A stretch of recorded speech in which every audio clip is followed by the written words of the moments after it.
The statistics on people's levels of trust in politics make for depressing reading. Towards the end of the Second World War, only around 1 in 3 people in the UK saw politicians as out for themselves. Today, that figure has doubled to almost 2 in 3. You can see why. Between the expenses scandal, the dishonesty of the Brexit campaign, and Prime Minister Boris Johnson's Downing Street parties during the COVID lockdowns, ours has become the age of political disillusionment. At the time of writing, 3/4 of people don't trust the government to take decisions that will improve their lives. This pattern holds true for climate change. Although the UK has one of the world's highest levels of concern regarding climate change, 3/4 of people say we must do everything necessary urgently in response. Trust in politicians to deliver that change is low. 69% of Britons believe they are more concerned about the climate emergency than our current government is. Every politician has witnessed these corrosive levels of mistrust firsthand. During my attempts to run for mayor, I spent a lot of time with green environmental groups, from Friends of the Earth to the Green Alliance to the Labour environmental campaign Sarah. I enjoyed our discussions and learnt a lot every time. I knew that as mayor, I couldn't hope to please all non-governmental organisations and pressure groups all the time, but I didn't see upsetting all of them all the time as a badge of pride like some politicians did. They weren't always so keen on me, though.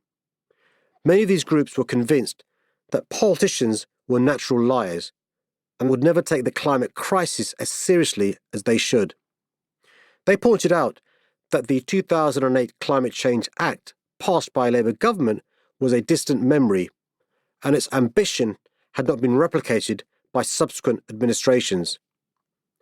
The great environmental hope, the 2016 Tory mayoral candidate Zac Goldsmith, had hardly mentioned these issues during his campaign to be mayor. Understandably, many politically engaged people were cynical about whether politicians were serious about tackling the climate crisis. One incident in early 2016 hammered home the extent of this disillusionment.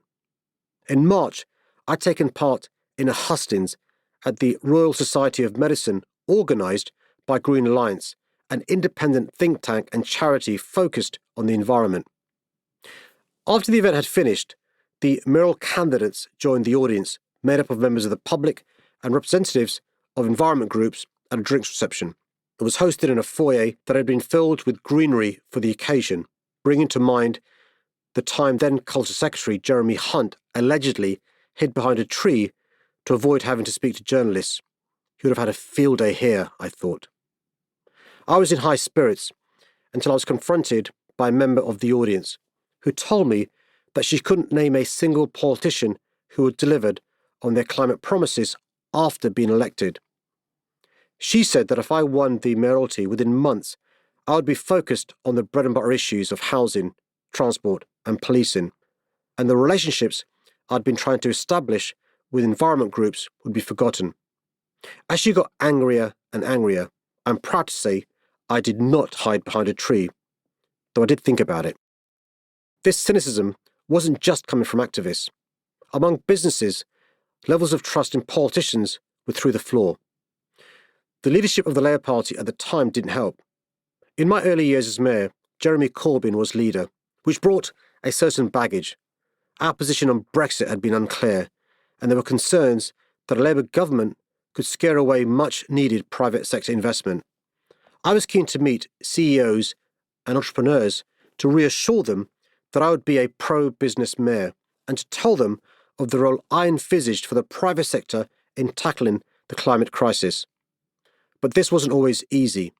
Many executives saw climate action as just another obstacle to their short-term profitability, understandable in a city where 90% of companies are small businesses.